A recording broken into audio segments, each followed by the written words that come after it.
I'd like to share a story that happened with me in the beginning of my yeshiva days. So as a younger student, for me, younger means about mid-20s. That's when I started my yeshiva life. I didn't go to cheder or the different levels of Jewish education. I grew up mainly going to public schools. And so when about 25, I decided to start searching for truth, searching for more purpose and meaning. And that led me, after about a 5-year spiritual journey, which in my opinion related very much to the idea of Lech-Lecha. In fact, my bar mitzvah parsha, I found out many years later, was parshat Lech-Lecha. And in a sense, I feel like I took that personal journey of Avraham, which I guess every Jew in this world essentially takes that journey of Lech-Lecha, trying to find himself and his real purpose, connecting to his neshama. So here I was in yeshiva for the first time in my life, looking around, looking at how people dressed and how they spoke, feeling out of place. The language, the look, the yarmulkes, the white shirts, the black jackets, the payas actually stuck out a lot in my head. And it's interesting because in the beginning, of course, I didn't have payas. I had one of those fashionable haircuts where you spike up the front. I can remember spending about 20 minutes trying to perfectly mess up the front of my hair. It's a bit ironic. I came across this magazine, a Jewish magazine, and started flipping through the pages. It was in the time of the Holocaust. There were many German soldiers. They all seemed to be very strong, very big, blonde hair, blue eyes, perfectly styled. And they were all standing around this Chassid, skinny, short, small man in a black coat with a black beard and curly black payas.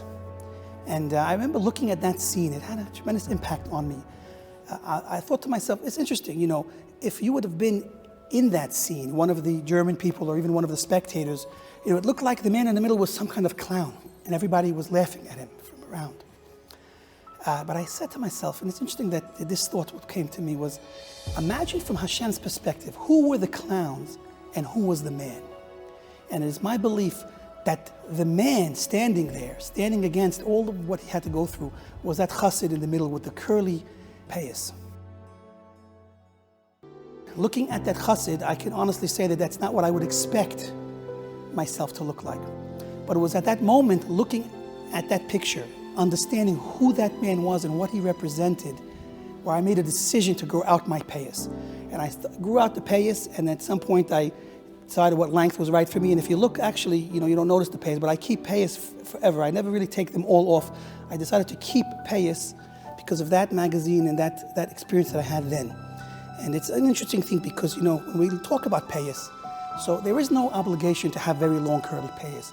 But in a sense, beyond what's our obligation, those payas are a Jewish symbol, a symbol of who we are. We're different, we have a different look, and we have to understand and appreciate the beauty in that look.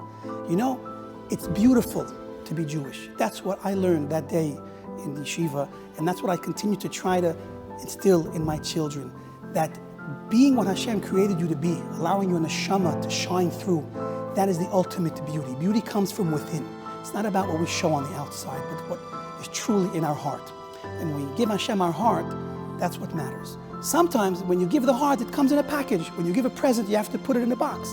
And so the box that our heart and our soul comes in is this Jewish box.